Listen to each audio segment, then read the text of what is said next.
Oh, dropkick, coup de la corde à linge. Oh là là, on n'a pas brisé le kayfabe. Vous ne comprenez rien ? Eh ben, rejoignez Catchacast pour découvrir ou approfondir votre amour du catch. Le problème, c'est que Cody est hyper méga over. C'est un demi-dieu auprès du public. Tout le monde est pour l'espèce de demi-dieu qui se boucle lui-même en quasi déjà champion. Il est en autarcie. Oui, il tient son personnage. Oui, c'est vrai qu'on apprécie un peu à détester ce côté un peu trop lisse, un peu trop parfait. Mais ouais, ça commence à faire long. On dirait vraiment un homme politique, tu sais, c'est un homme politique. Détaché du peuple, où il y a un quiproquo entre le peuple, entre guillemets, les fans, et lui. Tu sens qu'il est complètement à côté de la plaque. Never forgive, quoi. Pharaoh, là, son chien blanc adorable. Ouais. Il était paniqué. Donc c'est que Cody, le protagoniste de l'histoire, je pense que je vais le dire, va te faire foutre. Vraiment. Cody, on sait que tu nous écoutes. Donc, oui, voilà. Ouais. Wrestling has more than one royal family.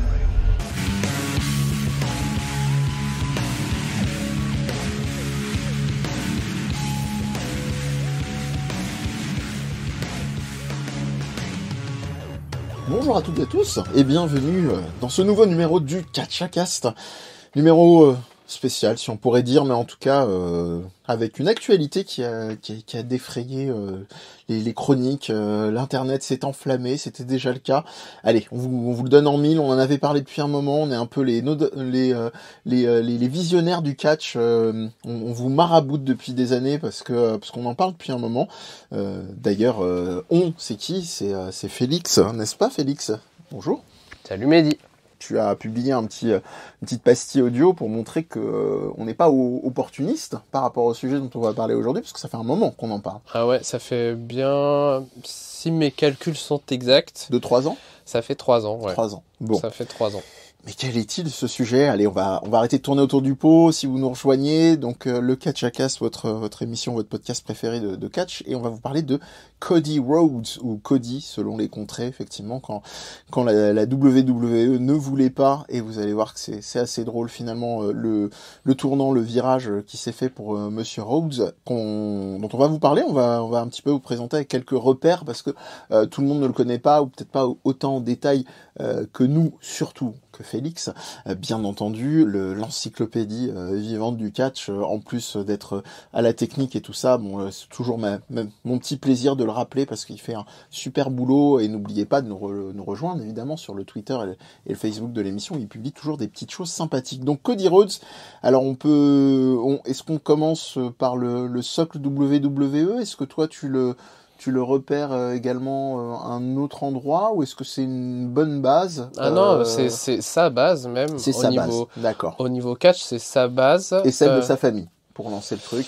Celle de sa famille, pas un tout peu à fait. moins, mais ça l'est devenu. Voilà, pour ceux qui sont pas forcément familiers avec Cody Rhodes, on pense quand même que pour ceux qui nous écoutent, ça doit être le cas, mais il y a peut-être des détails que vous connaissez pas.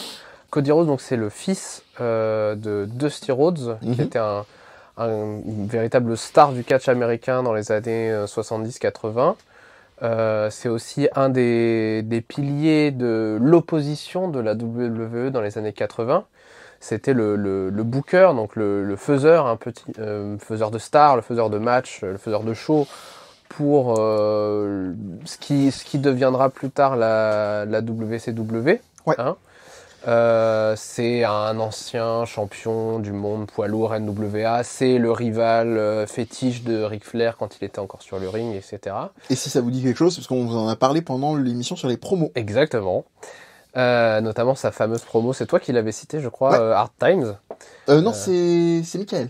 C'était Michael ? C'est Michael, je crois. Bon, à vérifier, vous irez vérifier avec vos oreilles. Et donc voilà, Cody Rhodes, il est un peu l'héritier de cet homme-là. Il a aussi un demi-frère qui est Dustin Rhodes, qui lui aussi a été catcheur. Lui aussi a été tout de suite épinglé comme le fils de son père. Il a même catché avec lui en équipe dans les années au début des années 90, qui est devenu Goldust après à la WWE. C'est comme ça qu'il a vraiment percé. Cody Rhodes, lui, à la base, il se destine pas forcément au catch. Lui, ce qu'il veut être, c'est célèbre. Il l'a dit dans une promo il y a quelques années. Donc, il fait de la lutte amateur. Il est très bon en lutte amateur. Parce que c'est un athlète, c'est une famille d'athlètes quand même à la base. Même si Dusty Rhodes, c'est pas forcément l'athlète parfait. Hein. Ouais. Dusty Rhodes, c'était l'embonpoint. On va dire les canons de beauté, on va dire. De ce qu'on peut attendre. Et à la base, le jeune Cody se destine acteur. Mais ça va pas trop marcher pour lui, surtout que au même moment, il y a évidemment Vince McMahon qui, même si Dusty a été son grand ennemi par le passé, il l'a fait catcher dans sa propre promotion, la WWE. Bon, il l'a un peu tourné en ridicule. Le gros kink de Vince McMahon, on le précise, il y a un rapport très particulier pour aller vite, même si j'aime pas l'abus de langage, très très pervers de Vince McMahon à reprendre des gens qui ont été des rivaux ou qui lui ont causé des soucis à un moment donné. Et on verra d'ailleurs à la fin probablement de cette émission que la boucle est un peu bouclée d'ailleurs de ce côté-là. Oui, il avait donné à Dusty Rhodes un costume à poids. Il en avait fait, alors que c'était une immense star, et puis quelqu'un qui l'avait vraiment concurrencé. Puis il avait nommé un catcheur, avant qu'il vienne, il avait nommé un catcheur Virgil, parce que son nom à Dusty Rhodes, le vrai nom c'est Virgil Runnels. Ouais. Et ce catcheur Virgil, c'était le serviteur entre guillemets du $1 million man, donc voilà. Il y avait un côté un peu parallélisme pervers, comme tu dis. Et donc la WWE va quand même venir vers Cody Rhodes et va lui offrir une carrière. Donc Cody Rhodes va devenir catcheur avec la WWE. Ce n'est pas un catcheur qui a connu le circuit indépendant, comme CM Punk par exemple, ou ce genre de star-là contemporaine. Et donc voilà, il va commencer sa carrière comme ça. Pour vous la faire courte, moi je sais pas à quel moment tu as découvert Cody Rhodes. Moi je l'ai découvert vraiment à ses débuts, parce que c'est à peu près au même moment que j'ai commencé à regarder du catch régulièrement. Il a fait ses débuts, alors je sais plus à quel show exactement, mais il a été le partenaire par équipe de Hardcore Holly. Voilà, c'est pas très compatible comme duo, mais je pense qu'il y avait le côté vétéran rookie, histoire de le prendre sous son aile, etc. Et voilà, Cody c'est un athlète né, le mec est beau gosse, voilà, donc il lui manquait, je pense, un peu d'éloquence et de prestance au début, mais bon, il était super jeune, donc ça se fait pas en un jour. Et puis très vite, il va être sous l'aile de quelqu'un d'autre, Randy Orton, avec un autre fils d'eux, entre guillemets, Ted DiBiase, le fils du $1 million man qu'on a cité. Money, voilà. Et donc Legacy, le trio de fils d'eux, quoi, en fait, parce que Randy Orton est lui-même un fils d'eux. Et c'est comme ça qu'il va faire sa carrière à la catch, hein, bien sûr. Bah oui. Sa carrière à la WWE jusqu'à ce que ce groupe se delete. Et se delete. Et puis voilà, il va être un peu dans le flou, un peu perdu dans la mid-card. Il va se laisser pousser une moustache. Et puis il va se laisser pousser une moustache. Il va devenir Dashing Cody Rhodes, justement pour jouer sur son look, mais en extrapolation. Et puis il va se casser le nez, je crois. Et donc là, ça va être l'inverse, Undashing, où il va avoir un masque pour protéger son nez. Ça va le rendre entre guillemets laid. Il va avoir tout un complexe là-dessus, un personnage beaucoup plus sombre. Et puis en même temps, il y a le titre intercontinental qui le remporte, et il va changer la ceinture, il va reprendre la ceinture d'antan, entre guillemets, qui maintenant a été abandonnée, mais elle est restée de nombreuses années active. Très vite, il va y avoir cette retrouvaille avec son frère, Goldust, quand il revient à la WWE. Il y a Dusty Rhodes aussi dans le lot. Il me semble, de mémoire, c'est tout avec la période The Authority, avec Triple H et Stephanie McMahon qui dirigent un peu tout le monde, qui humilient un peu tout le monde, qui qui prennent le pouvoir sur les émissions, entre guillemets. Hein, il y a toute la montée en puissance de Daniel Bryan avec ça. Il y a The Shield aussi, Oui. qui sont d'abord leurs mercenaires, puis après se rebellent. Et il y a Cody Rhodes aussi dans le lot, qui va voilà, être un peu contestataire de cette prise de pouvoir. Et surtout, se transformer en Stardust. En Stardust. Au bout d'un moment, donc le duo entre Cody et son frère Goldust, finalement va être transformé en Goldust et Stardust. Donc Cody Rhodes va avoir un vrai personnage de comic book, quoi, très cliché. Je pense qu'il le dit plus tard quand il quitte la WWE quelques années plus tard. Il l'a très mal vécu. Il n'était pas du tout pour ce personnage, mais il a essayé d'en faire quelque chose. Et puis en 2015, j'ai vérifié parce que je me rappelais plus, mais en 2015, Dusty Rhodes décède. Ouais. Dusty Rhodes qui travaillait encore à la WWE comme un des entraîneurs, un des coachs, un des mentors des catcheurs de NXT, donc soit les jeunes catcheurs en développement, soit des catcheurs du circuit indépendant signés par la WWE. Je pense que c'est un peu le trigger de non mais ça suffit, il faut que je m'émancipe de mon père et d'être un fils d'eux. Et à la fois, il faut que je fasse autre chose de ma vie, quoi.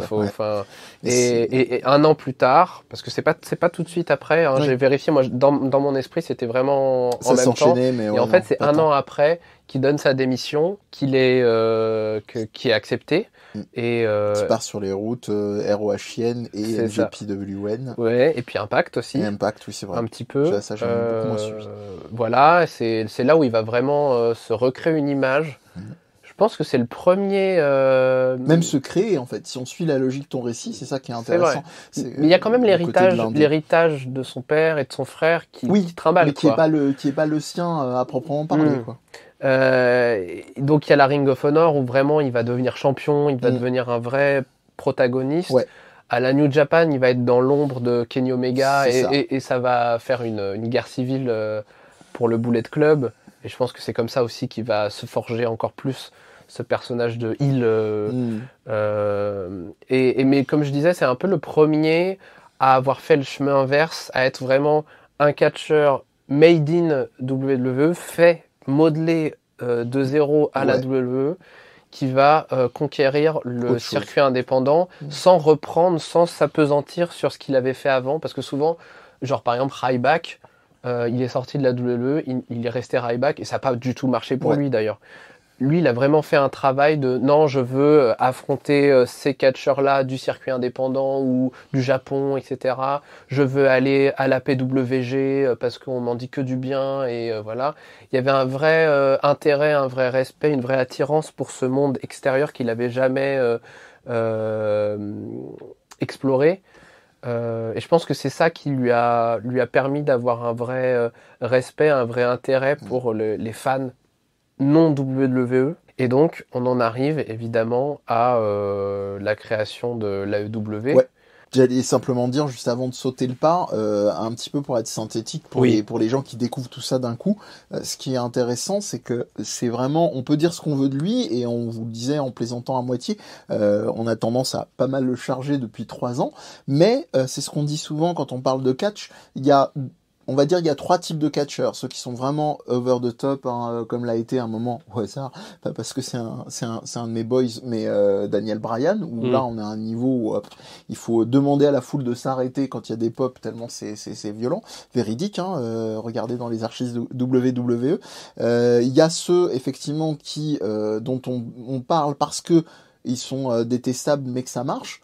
Là, je vais mettre Cody dans le lot, mais prenez un autre exemple comme le Miz, par exemple, où finalement, voilà, qu'on soit dingue ou pas, le titre marche, continue de faire parler de lui, en bien ou en mal, peu importe. Et il y a le pire qui puisse arriver, c'est l'indifférence totale. Voilà.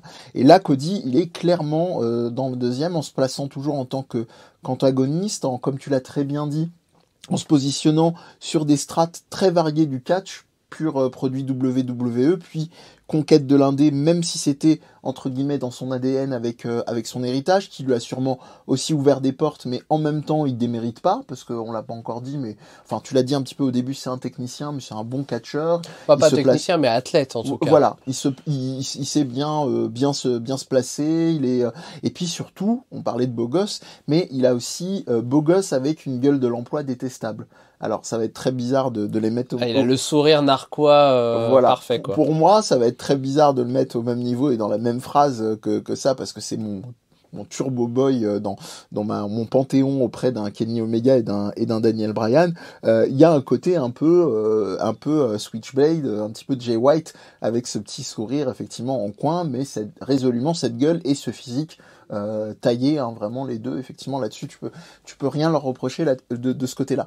Donc c'est vrai que ça pose effectivement un ensemble qui nous amène, je t'ai coupé juste avant, simplement pour rappeler que tout ça c'est pas un hasard. Et oui, pardon, j'allais préciser une dernière chose, on parlait de la NJPW, donc Impact je vais un peu moins en parler, parce que j'ai un petit peu moins suivi l'affaire, mais il arrive toujours à se positionner de manière très maligne et même à co-construire en se posant en tant qu'antagoniste.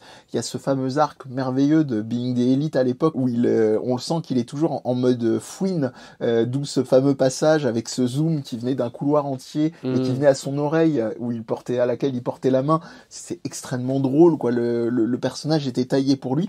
Donc il y a quand même un truc où on sent que, et puis on y arrivera plus tard, mais il y a une tchatch qui dépasse presque la dimension vocale du ring. T'en avais parlé d'ailleurs dans un de tes articles de l'exception catchesque, où tu posais la question de la dimension politique presque, mais on va pas griller les étapes. Déjà avant la création de l'AEW où j'allais en venir, t'as raison, il y a le côté, c'est là où il développe vraiment son discours, qu'il avait jamais vraiment eu avant à la WWE par exemple.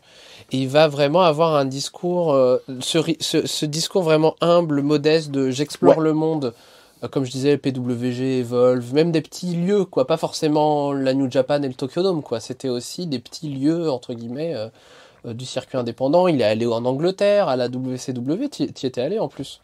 Ce genre il n'était pas là quand j'y étais, mais... Oui, mais voilà, il y allait fréquemment. Et donc de cette modestie, de ce entre guillemets retrait non, je vais faire patte blanche, c'est vrai que je viens de là-bas, je viens de l'ennemi, mais je suis prêt à apprendre, je suis prêt à... Vraiment ce partage de culture, quoi, un peu intégration, quoi. Il va s'élever au-delà de ce niveau-là pour devenir un vrai leader, un vrai porte-parole, mais littéralement.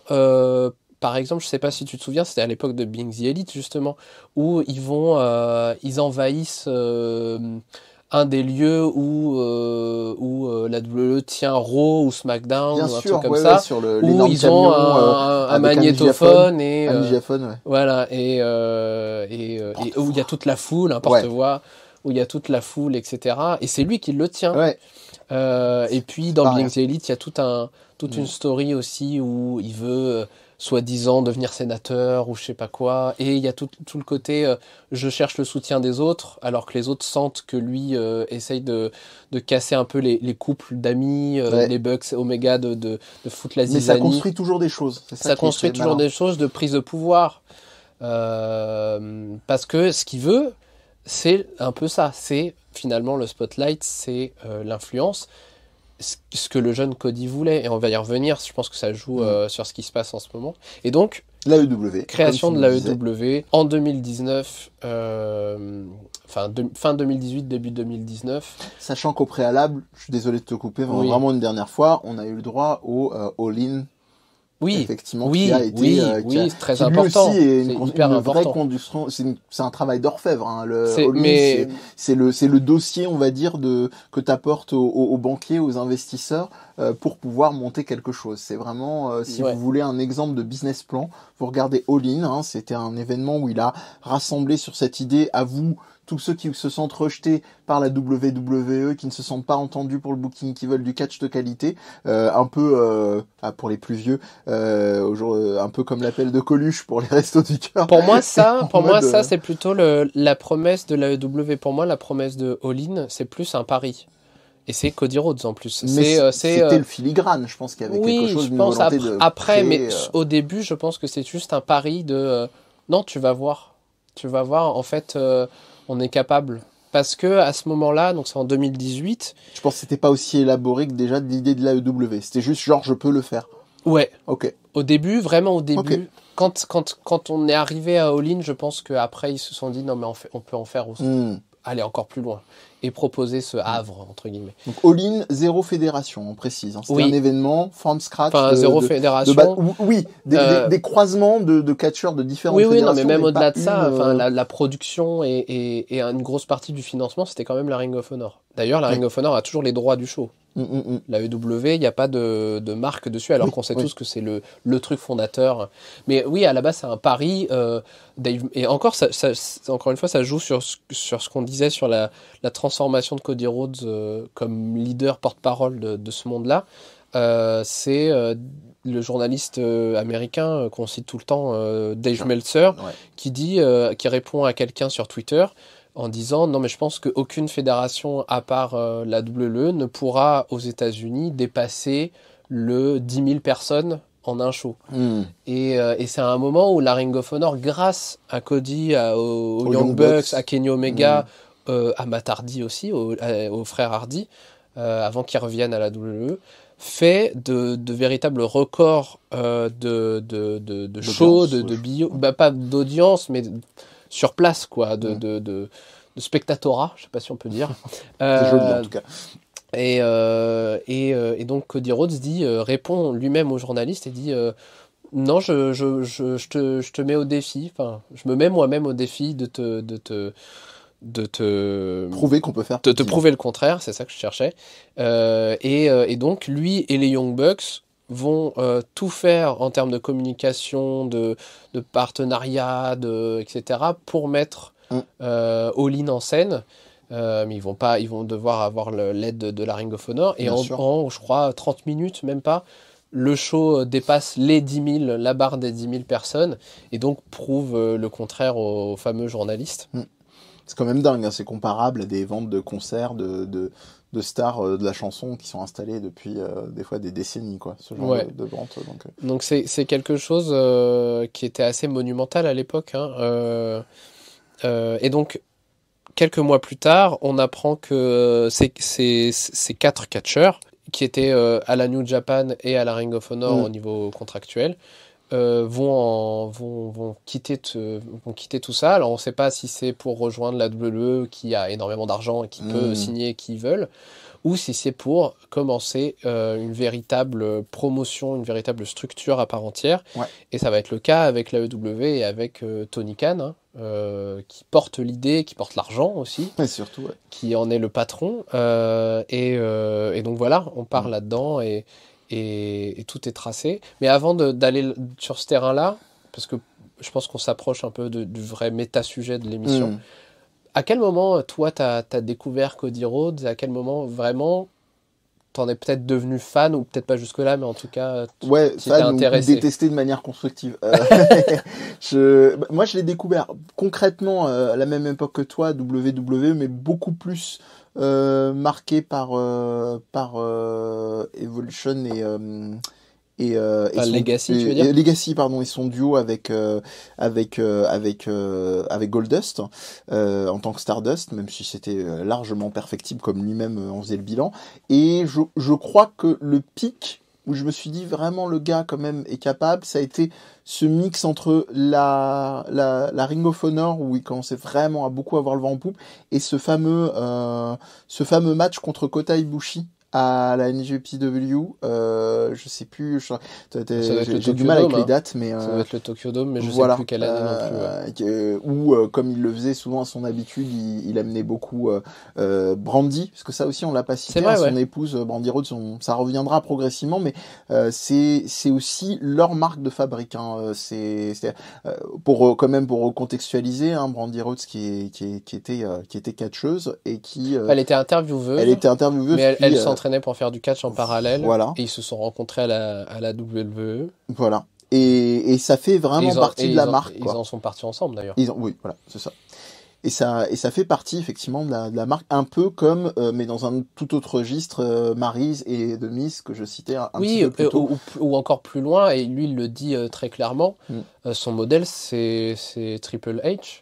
Et donc c'est un peu la mécanique du power couple avec Stephanie McMahon. Hein. C'est un peu le même avec délire. Des héritages croisés effectivement. Aussi. Vu que, pour rappel, même si beaucoup d'entre vous le savaient, hein, donc Stephanie McMahon, fille du directeur de la WWE, du CEO, et en gros donc là on est sur des héritages croisés où c'est quelqu'un à la direction, contrairement à Cody qui était du côté d'un héritage fait exclusivement de catch et non pas de gens dirigeants ou oui, mais quand même, c'est un dirigeant de catch, quoi. Enfin, ça n'a été que ça, quoi, presque, Vince McMahon. Mais oui, mais d'ailleurs, quand il quitte la WWE et qui se crée progressivement une nouvelle personnalité, un nouveau personnage, il commence par un thème musical qui a été créé par un artiste qui a fait d'autres thèmes musicaux connus de catcheurs comme The Miz par exemple, ce genre de choses, Downstage, je savais même pas. Ou Zack Ryder ou ce genre de catcheurs là. Okay. Et le prélude, c'est il n'y a pas qu'une seule famille royale dans le catch. Sous-entendu, il n'y a pas que les McMahon qui sont au top du monde du catch, il y a aussi les Rhodes, par exemple. On reviendra à un certain trône surtout un peu plus tard. Surtout qu'à ce moment-là, il ne peut pas s'appeler Cody Rhodes parce que ce nom est trademarké, c'est une marque à laquelle souscrit plutôt la WWE. Tout à fait. Et il faudra attendre, je crois, 2019 ou 2020 pour qu'elle arrête volontairement de payer pour cette marque et de lui laisser son nom, enfin entre guillemets son nom d'artiste, qui est Cody Rhodes. Parce que jusque-là, c'était Cody tout court pendant un bon moment sur la ROH et la NJPW. Effectivement. Donc voilà, pour te répondre simplement, début WWE et surtout, pour moi, le pic, ce match emblématique où je me suis dit, ok, ce gars-là m'est insupportable et antipathique, mais il y a quelque chose qui se construit. Parce que même le match, quand je l'ai vu, moi, je me disais, c'est de la rigolade, quoi. Kota Ibushi, comme le dit notre cher Jérôme de la famille Catchacast, Kota des Étoiles, par rapport à lui. Et pourtant, voilà, il construit un truc. C'est quand même quelque chose de la marque des grands, de la même manière qu'un Chris Jericho qui, d'un point de vue athlétique, quand il s'était battu face à Kenny Omega, on savait qu'il y avait un gap, ne serait-ce que du fait de l'âge, mais il a réussi à construire un truc génial sur leur premier match, quoi. Oui, enfin, puis à ce moment-là, il arrive aussi à galvaniser autrement que par son catch, par sa verve, par tout ça. Il a vraiment un discours de leader. Il arrive à galvaniser une foule. Et je pense que ça joue aussi sur la création de la EW, qui se crée notamment. Je pense que le match fondateur, enfin le match pilier, c'est à Double or Nothing avec Dustin Rhodes, donc son frère. Ils ont enfin ce match dont ils ont toujours rêvé ensemble. Du sang et des larmes. Et du sang et des larmes. Il y a un article d'ailleurs là-dessus. Il y a aussi à l'exception catchesque. Bien sûr. Et puis il y a ce moment. Enfin pour moi, c'est à ce moment-là où je l'ai toujours connu entre guillemets Cody Rhodes, mais j'ai jamais vraiment été hyper fan. J'ai beaucoup aimé son moment avec le masque à la WWE et voilà. Mais pour moi, ce moment entre les deux frères après le match, où à la base Dustin Rhodes c'était juste pour ce soir-là, il n'avait pas signé de contrat ou quoi que ce soit, où Cody Rhodes lui dit que il le veut comme son tag team partner pour un futur match et qu'il veut pas juste un coéquipier, mais il a besoin de son frère, et les deux partagent un moment larmoyant, etc. Et ça me gonflait, hein. Rappelle-toi, je t'en avais parlé quand toi, t'avais pas aimé. Ça m'a l'entrée du truc, je me disais ça me saoule, mais le match m'a conquis, quoi. Ah oui, d'accord. Oui, surtout qu'il y avait c'est vrai qu'on n'en a pas parlé, mais il y a Cody Rhodes fait son entrée avec un trône très marqué Triple H, et qui prend un marteau, la fameuse arme emblématique du catcheur, et puis défonce ce trône.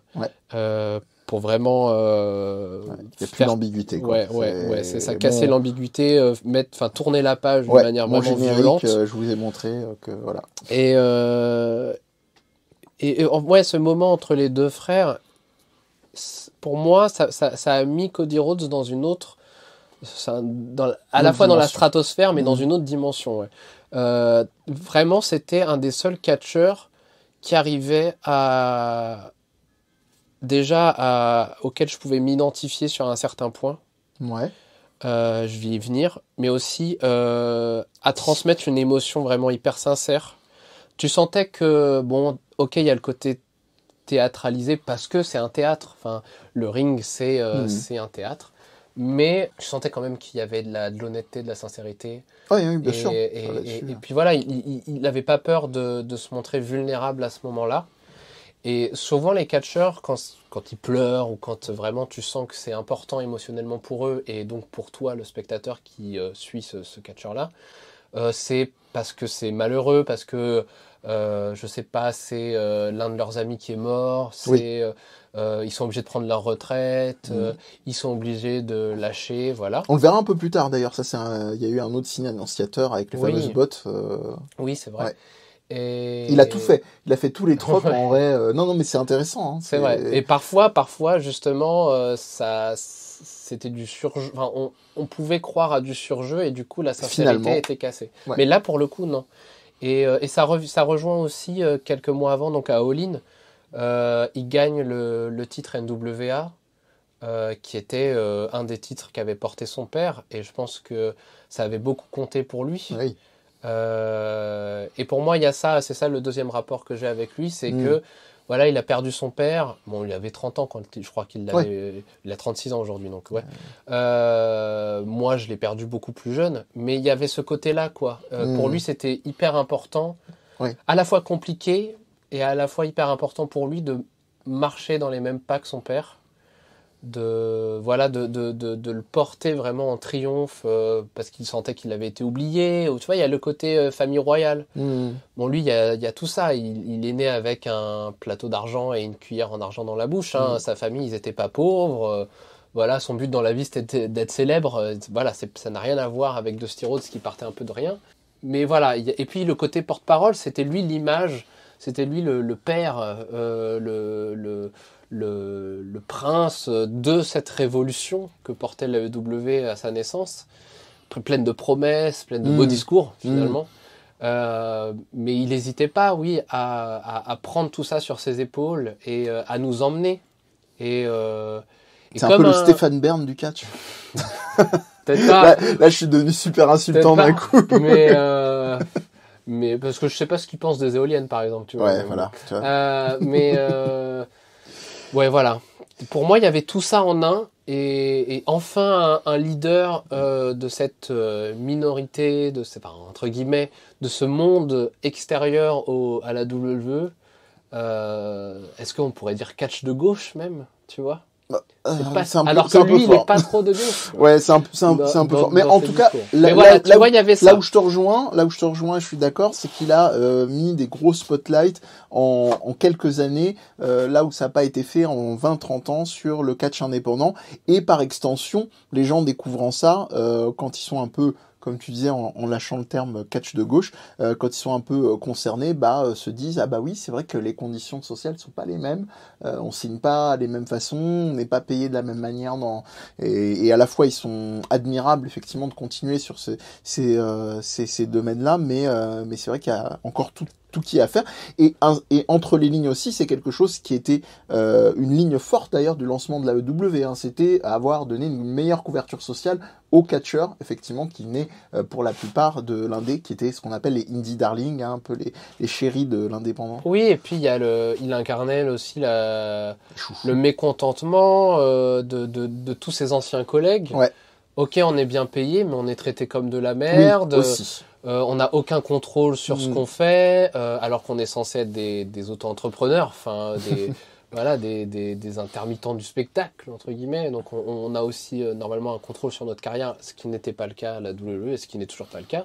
Et il y a ça, c'est on va à la fois vous donner la possibilité d'avoir un salaire décent, entre guillemets, ailleurs, mais aussi d'avoir d'autres opportunités de catcher aussi ailleurs sans être exclusif, d'avoir un certain contrôle sur votre personnage, etc. Donc il y avait toutes ces promesses-là, certaines ont été tenues, pas d'autres. Par exemple la couverture sociale, ou alors je crois qu'il voulait pousser l'idée d'un syndicat, etc. Donc ça n'a évidemment pas été fait. Ouais. Même il y a d'autres choses au niveau créatif aussi qui n'ont pas été faites, mais ça c'est pas le sujet. Mais enfin voilà, il avait tout ça avec lui. On sait évidemment, même avec les politiciens les plus cœur sur la main qui soient, que les choses ne changent pas évidemment d'un instant sur l'autre en un claquement de doigts, que c'est des micro-changements. Si on peut laisser ça, on va dire, à son crédit et à ceux qui ont voulu amener ces petits changements, au moins pour les têtes de gondole, de pouvoir effectivement s'en sortir en catchant à droite à gauche et de maintenir une certaine forme d'équilibre, même si on sait à quel point ça peut être très fragile pour les catcheurs, les catcheuses. Ce qui nous amène, donc t'as beaucoup parlé à la question de la créativité, la question de travailler son personnage, etc. T'as nommé Tony Khan, effectivement, le grand chef, le grand Manitou, le boss de l'AEW, responsable évidemment à la fois parce que c'est le boss, mais aussi parce que c'est un très grand fan de catch, qui a voulu donc être à la tête aussi de l'équipe directive du script. Et ça c'est un point d'ailleurs. C'est là où je nous amène. Oui. C'est le point de litige qui va nous amener à l'annonce tonitruante du départ donc de Cody Rhodes.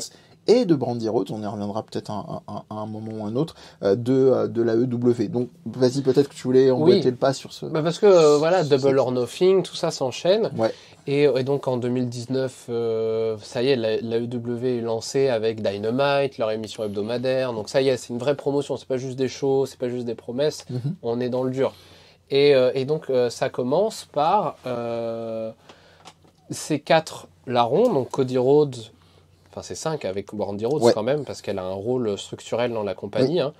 Donc Brandy Rhodes, Cody Rhodes, Kenny Omega et les Young Bucks, donc Nick et Matt Jackson, et puis Tony Khan, qui partagent, ils sont les vice-présidents exécutifs, plus le président Tony Khan, de cette nouvelle structure. Et c'est pas juste un titre honorifique, en tout cas au début, parce que chacun a un vrai rôle, des spécialités. La femme de Matt Jackson, elle va être sur le merchandising. Brandy Rhodes, elle va être sur l'aspect communautaire, l'aspect réseaux sociaux, branding. Et puis, ce qui est absolument pas déconnant pour Miss Jackson, comme disait Outcast, dans le sens où elle faisait ça de très longue date. On la voyait toujours dans les coulisses des Being the Elite sur le merchandising des deux frères. Ouais, pardon. Oui, et puis les costumes et tout ça. Ouais. Oui, c'est vrai. Et puis Brandy, elle s'occupait aussi un peu de la division féminine au début. Kenny Omega, ça va être sur la division féminine parce qu'il a toute cette relation avec le Japon et donc les Joshi, les catcheuses féminines japonaises. Yes. Et les catcheuses féminines, catcheuses tout court. Oui. Je dis un peu n'importe quoi. Et puis, mais avec quand même. Oui, voilà. Et puis il a toujours l'idée de faire du jeu vidéo, donc petit à petit il a poussé à cette idée-là. Il est encore en cours, voilà, le jeu vidéo. Les Young Bucks, mais ça a commencé déjà à se lancer sur du smartphone. Oui, c'est vrai. C'est bien implanté. Les Young Bucks, c'est tout ce qui est catch par équipe, mais aussi Being the Elite. Donc il y a aussi le recrutement aussi parce qu'ils sont aussi bookers de la PWG. Donc ils voient passer bon nombre de catcheurs indépendants qui sont parfois pas tout de suite connus du grand public. Donc une chouette répartition, quoi. Et Cody Rhodes, il n'a pas vraiment de spécialité à part la sienne, mais après il fait tout ce travail d'image, il est porte-parole, il est dès qu'il y a une conférence de presse, c'est lui qui répond. Alors, je te coupe quand même. Et dès qu'il y a des célébrités aussi, c'est avec lui qu'ils interagissent. Je pense que c'est là où tu voulais en venir, mais il n'a pas d'autre spécialité qu'être Cody Rhodes au sens politique, parce que moi j'ai relevé en préparant l'émission. Il y a un peu plus que ça, mais vas-y. Alors la politique, on sait que c'est le terme est très galvaudé, entre la politique et le politique, déjà c'est deux choses différentes, mais on va rester sur, on va dire, une acceptation un peu globale. Et justement à ce niveau-là, donc je relisais les notes des différents remerciements qui pourraient paraître simplement du merci, bravo, merci d'avoir fait ça, machin. Mais en gros, il les remercie particulièrement pour tous les engagements en plus des éventuels recrutements, de ce qu'ils ont pu faire pour la fédération concrètement parlant sur le ring, des associations caritatifs. Il faut savoir que Brandy Rhodes a, en plus de s'occuper un peu du côté catch féminin, a aussi fondé un mouvement Heels, qui est mort, je crois. Hein. Qui est, oui, c'est un peu entre les lignes. Ça a pas l'air d'avoir été beaucoup porté plus que ça. Je sais pas s'ils vont relancer le truc, mais quand même, ça a quand même donné lieu effectivement à des pastilles qui mettent en avant. Hein, donc c'était une volonté, au-delà du catch féminin, de mettre en avant effectivement les femmes, plus que les catcheuses, même les arbitres, comme Aubrey. Oh, attends, t'oublies Aubrey, qu'est-ce qui t'arrive? Mais effectivement, les arbitres, le staff féminin, etc., etc. Donc avec vraiment une valorisation des femmes dans les métiers du catch. Et c'est vrai que, voilà, en fait, sa spécialité, c'est la politique, quoi. C'est résolument la politique. Et le catch, il s'est positionné aussi, ça c'est très très malin, on le sait que dans l'après-coup, mais il s'est positionné sur des petits trucs, pas forcément qu'on va aller voir en priorité, mais des espèces de petits shows, alors qui n'étaient pas encore des shows télé. Ah oui. Je pense notamment sur YouTube, parce que moi je suis un fanat de tout ce qui est cuisine, donc Brandy Rhodes qui accueillait des catcheuses dans sa cuisine et qui faisait un peu un truc Tupperware. Mais et puis lui, il a fait une boîte de cigares aussi avec un autre catcheur, il a fait ça. Donc il y a plein de petits trucs en mode niche qui, mine de rien, parce que c'est Internet et particulièrement des lieux genre Twitter, c'est un peu le cœur, hein, du hashtag niche, quoi, qui ont fait parler de lui. Et le point d'orgue, c'est son positionnement avec les partenariats TNT, TBS, etc. Oui. De se positionner sur d'autres émissions, Go Big, sur Go Big Show, donc c'est leur La France a un incroyable talent, ce genre d'émission. C'est ça, voilà. Et puis la même Cody et Brandy ont eu leur télé-réalité à eux aussi. Tout à fait. Voilà. Et puis comme Maryse et Miss, comme je disais. C'est vrai. Et après, il n'est pas que le porteur de sa propre personnalité, parce qu'on oublie aussi souvent que il a ouvert une école de catch avec un autre catcheur de l'AEW qui s'appelle QT Marshall. D'ailleurs, quand il y a eu le premier confinement, c'est là-bas qu'a été filmé Dynamite. Et il y a eu plein de catcheurs qui en ressortent. Anna Jay pour les catcheuses, Alan Angels du Dark Order, Preston Vance aussi du Dark Order. Je crois qu'il y en a d'autres que j'oublie, mais voilà.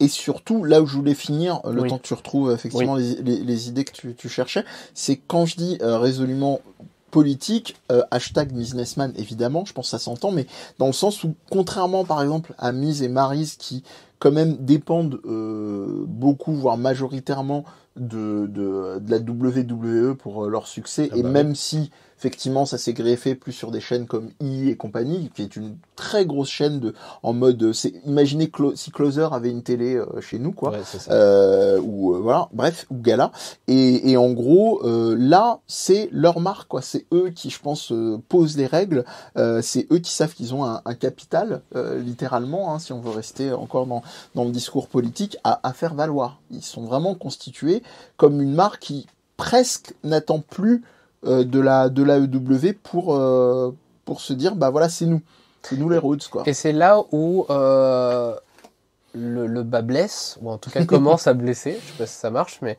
à la fin de l'année 2019, il y a une débâcle créative à l'AEW parce que il y a un épisode de Dynamite, c'est le seul, qui est battu par NXT.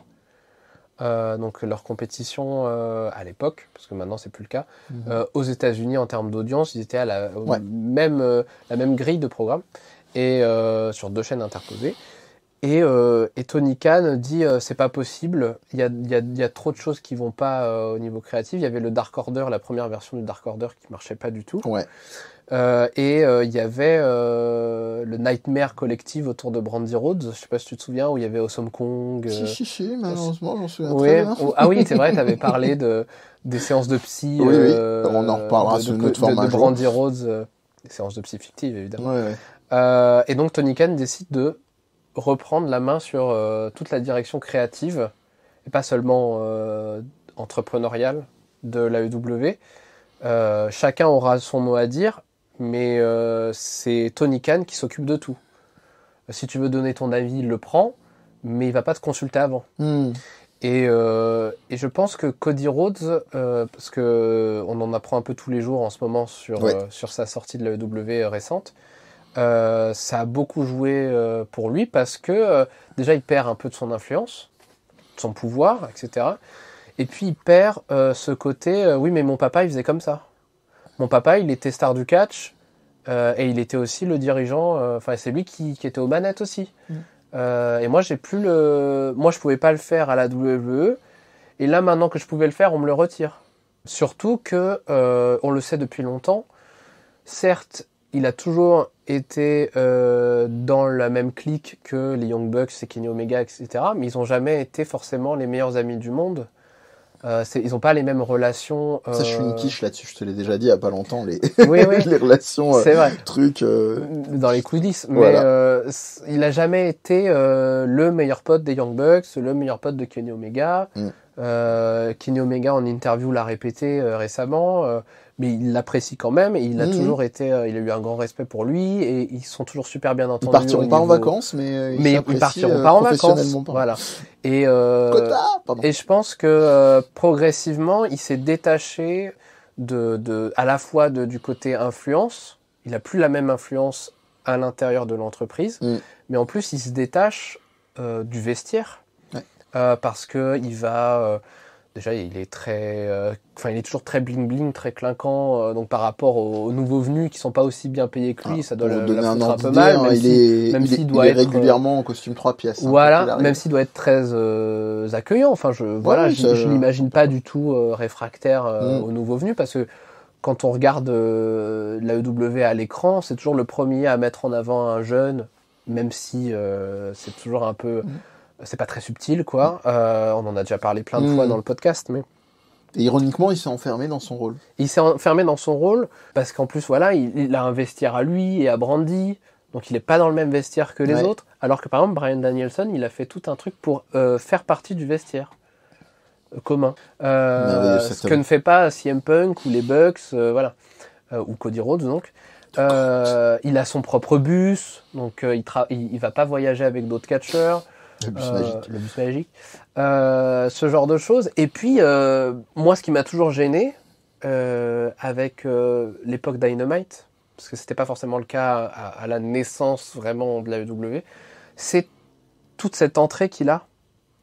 Ah ouais, le chien. Il a vraiment... Non, mais le chien, il y a l'incident du chien, où il avait amené son chien, et évidemment, il y avait de la pyrotechnie, donc il a eu trop peur. On s'est dit, mais le mec, il a genre 3 chiens, comment tu sais pas qu'il va avoir peur, ton chien, quoi. Excusez-moi, je radote, mais moi, ça continue de me traumatiser.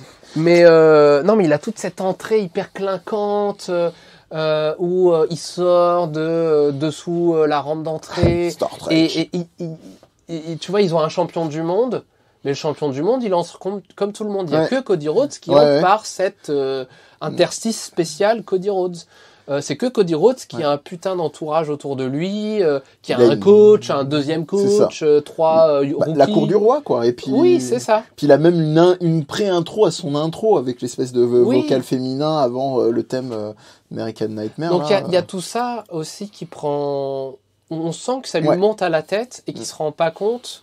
probablement de ce qu'il est. Et en plus, il fait le grand sacrifice, le sacrifice originel de si je perds mon match contre Chris Jericho, match de championnat du monde, je ne concourrai plus pour le titre de championnat, etc. Donc je ne serai jamais celui qui se mettra en avant, etc. Non, mais surtout en avant, tu sais, comme...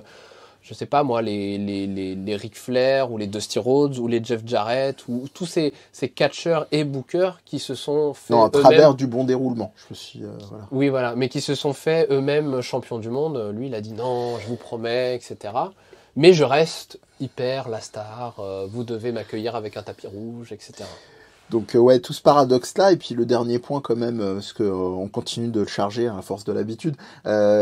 De moins en moins voire plus du tout de place sur la dimension de booking et de créative. Ça, c'est vraiment la dimension essentielle. Donc, ça nous permet de doucement, même si on sait qu'il nous restera encore un peu de temps pour préciser, conclure. Mais donc, voilà, amorce de cette dimension sur le départ et donc de cette rumeur qui n'a de cesse de se confirmer, rien n'est encore signé, mais bon, ça se profile plutôt pas mal pour ça, d'une arrivée à la WWE qui lui ferait justement un pont d'or vers des possibilités créatives, et on parle d'ores et déjà de promesses pour une place. Possibilité créative, c'est pas encore dit. Ça reste, c'est même de la méta-rumeur, parce que la rumeur actuelle, c'est juste qu'il ait signé un gros contrat là-bas. En tout cas, une place pour construire. Lui et Brandi Rhodes, d'ailleurs. Une place pour construire. Voilà, c'est ça qui a l'air de ressortir pour l'instant. Pour donner mes sources, donc c'est les dépêches de Wrestling Inc. pour l'instant à ce sujet-là. Mais donc à voir.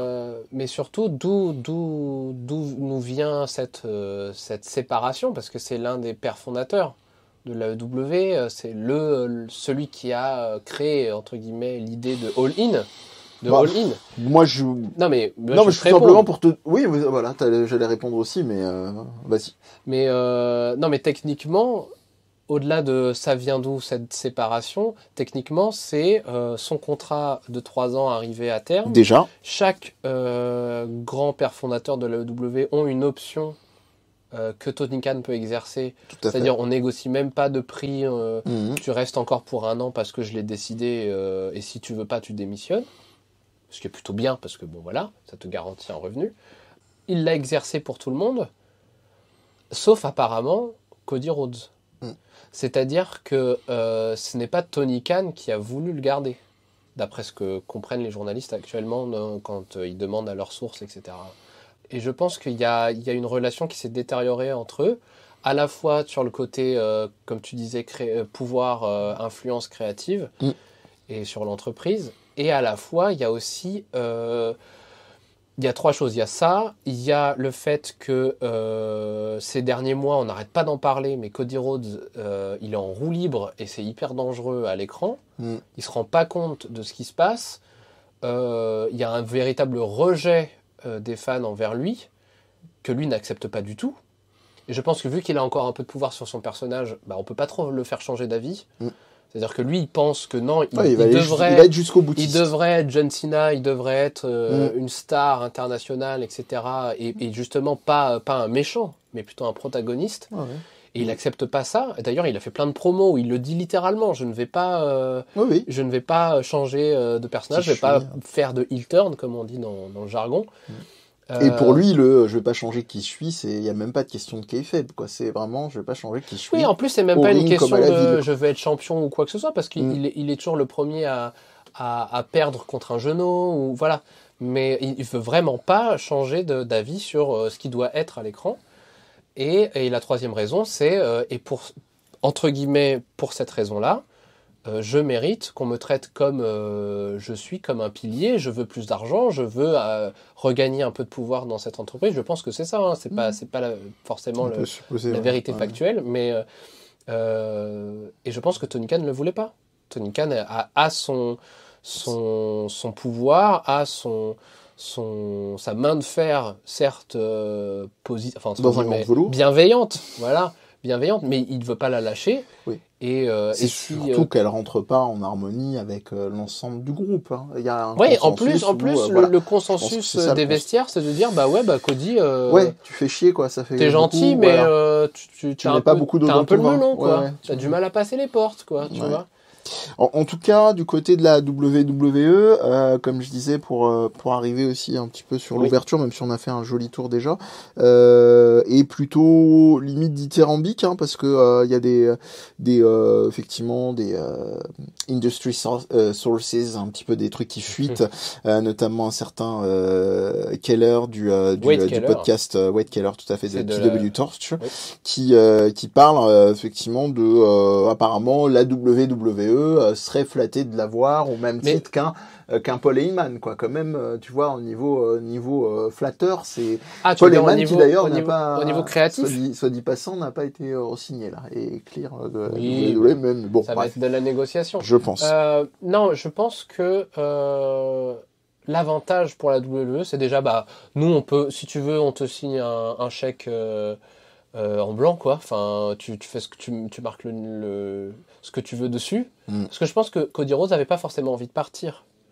Je pense que c'était juste, je veux plus. Je veux plus dans cette relation entre moi, nous. je suis un peu plus mix. Attends, je Ok. déroule et puis je te laisserai me contredire. T'es un J'ai beaucoup, rodi, j'ai- t'es un rodi, j'en ai gros. Ça fait une semaine que je me retiens. Et même beaucoup de temps avant. Parce 3 ans que je m'en retiens.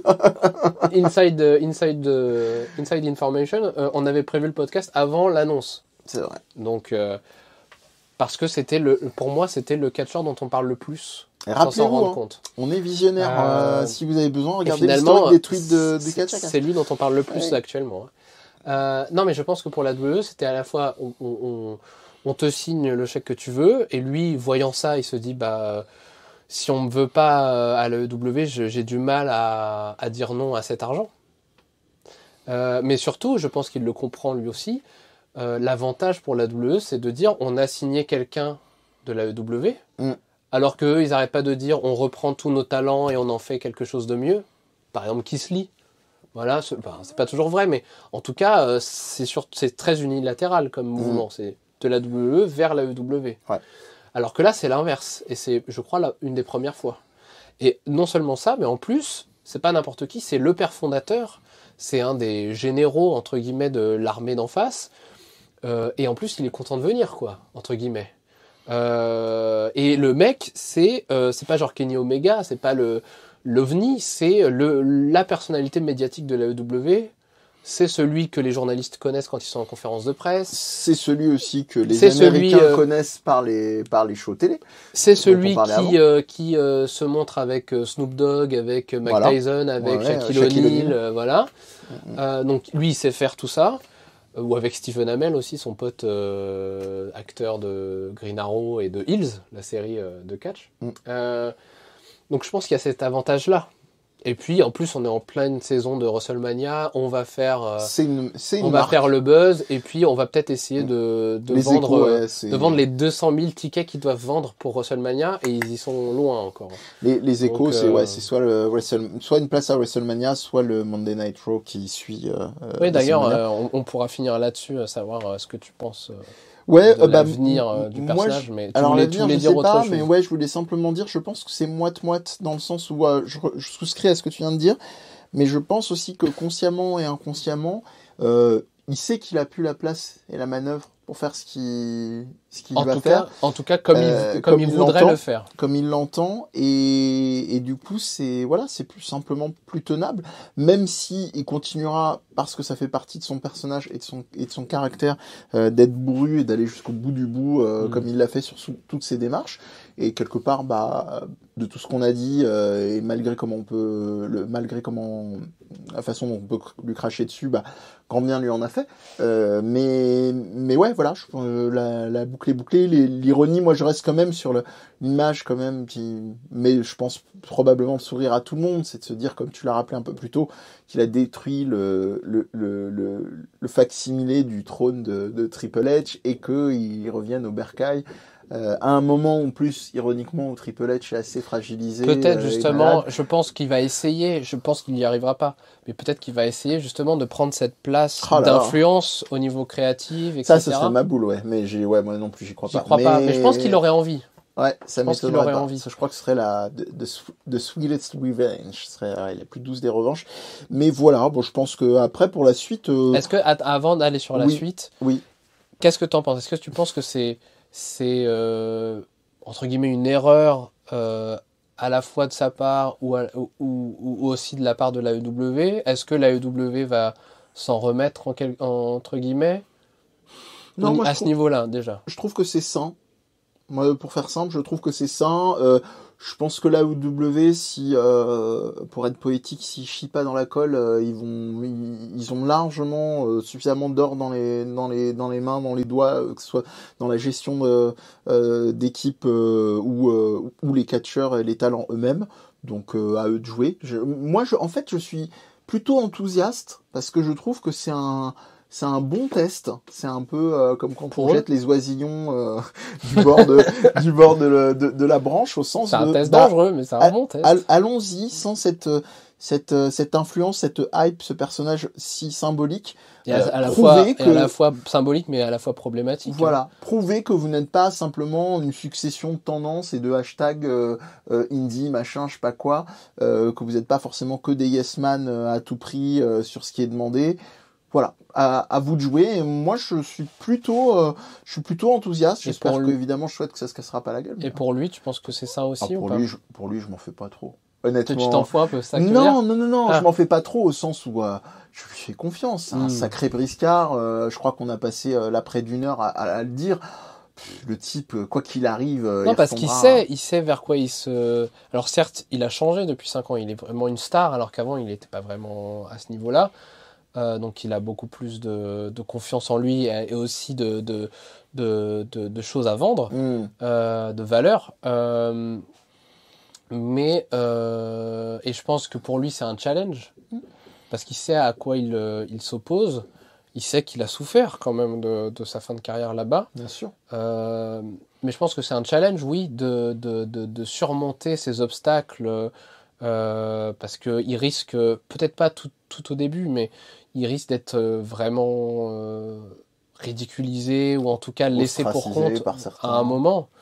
Parce que c'est toujours ça finit presque toujours comme ça. Même avec des gens comme Drew McIntyre qui ont fait un peu le même chemin que lui, où ils se sont vraiment reconstruits à l'extérieur avant de revenir à la WWE, où il a eu du mal au début et après il a vraiment été un gros projet de Vince McMahon. Il a failli être le numéro 1, voire le numéro 2, enfin plutôt le numéro 2 derrière Roman Reigns. Et finalement aujourd'hui... il est assez incontournable, même s'il est un peu discret. Il est pas vraiment incontournable maintenant. Il est à nouveau dans la mid-card. Oui, il est mais je veux dire loin du main event pour McIntyre. Oui, mais je veux dire comparativement. Il a son créneau, il a son salaire, mais c'est loin d'être ce qu'il était il y a 2 ans. Il est safe. Je ne l'ai pas au sens où il est sur le. Mais c'est pas sur les feux de la rampe, mais. Donc Cody risque d'avoir ça aussi, et c'est pas sûr qu'il atteigne les niveaux de Drew McIntyre qui gagne le Royal Rumble et tout ça. Oui. Au-delà de ce qui va se passer dans les prochains mois, parce que je pense que dans les prochains mois, ça va être l'état de grâce, ça va être le pont d'or, ça va être tu peux faire tout ce que tu veux. C'est ce que dit Keller, dont on parlait tout à l'heure depuis W Torch, qui pense vraiment à un gros push de sa part, ce qui n'est pas surprenant s'ils font venir un type pareil. Ils ont tout intérêt à jouer sur cette hype. Je pense qu'il y a quand même, c'est un peu dommage, et c'est comme ça, c'est la vie. Il fait son choix. J'ai pas à le contredire, mais je pense qu'il aurait dû se remettre en question parce que je pense qu'il n'était pas non plus tant désaimé que ça. Tu vois, il n'y avait pas un rejet total de la part des vestiaires, etc. contre lui. Même si je pense qu'ils seront très bien sans lui, mais ça reste quand même une personne importante pour bon nombre de catcheurs. Il a fait venir bon nombre de catcheurs. Comme je te dis, moi je pense que, sans faire de psychologie de comptoir, je pense très sincèrement que ça fait partie du personnage / de l'individu, dans le sens où il s'est foutu dedans, consciemment ou inconsciemment, et quelque part, est-ce que, tu vois, c'est pas son fonctionnement ? Il y a des gens comme ça qui fonctionnent par cycle. Est-ce que c'est pas ce qui le nourrit pour pouvoir justement alimenter des nouveaux défis, d'avoir tenté et fait ce qu'il avait à faire à la WWE, d'avoir tenté et fait ce qu'il a à faire chez les indés, d'avoir tenté à la WWE et maintenant voilà, full circle. Non, mais je veux dire, je pense qu'il aurait dû, s'il veut vraiment être cette star qu'il veut être, etc., vraiment avoir une place à part entière, parce qu'on sent qu'il la perdait, à la fois au niveau structurel de la EW et à la fois avec les fans. Parce que quoi qu'il puisse dire, enfin qu'il pouvait dire, c'était non mais ferme ta gueule, on veut pas t'entendre. Ouais, mais vu son perso, c'était un aveu d'échec. Oui, mais c'est ça que je veux dire. C'est là où il aurait pris du recul, il aurait essayé de revoir sur quelle fondation il a été accepté, la modestie, la relation au père. C'est contradictoire avec son. Je suis d'accord, mais il aurait pu créer quelque chose de vraiment spectaculaire qu'il n'aurait même pas soupçonné. Mais c'est ça, il ne le soupçonne pas, peut-être pas aujourd'hui. Je pense, ouais. Et il y a l'erreur, je ne sais pas si c'est une erreur, parce que ça se trouve c'est très bien, et en plus c'est un gros salaire que tu enlèves à ta structure. Tony Khan, il a dit, moi j'ai un budget, il va y avoir des gens qui vont partir. Je ne vais pas les licencier, mais il y a des gens que je ne vais pas renouveler. Cody, bah, c'est comme ça. Mais je pense qu'ils ont perdu. Déjà, il aurait pu essayer d'aller à la confrontation, et peut-être que ça a été le cas, on ne le sait pas, mais été à la confrontation en essayant de parler avec Cody de ce genre de choses. Tu réalises pas, etc., ce que tu pourrais faire, machin. Et puis, ils perdent la personnalité médiatique, parce qu'ils en ont pas. Parce que CM Punk, certes, il est très connu, mais c'est pas du tout son truc. Bryan Danielson, c'est pareil. Oui, ils ont personne qui les joue, Bucks, Kenny Omega, c'est la même chose. Hangman Page... on l'adore, mais non, bien sûr que non. Il n'est pas dans les médias. Il n'y a personne dans les médias. Voilà. Donc ça va être difficile de retrouver un gars comme ça. Un gars ou une fille d'ailleurs. Ça, c'est vrai. Est-ce qu'ils veulent, je sais pas. Mais ils vont en avoir besoin d'une manière ou d'une autre. Oui. Mais qui, effectivement, c'est compliqué. C'est très compliqué. Et pour finir, tu penses que ça se goupille comment pour Cody Rhodes, là, à la WWE? Tu le vois faire quoi concrètement à Raw ou à SmackDown? Comment il va être introduit, sur quel feud il va aller?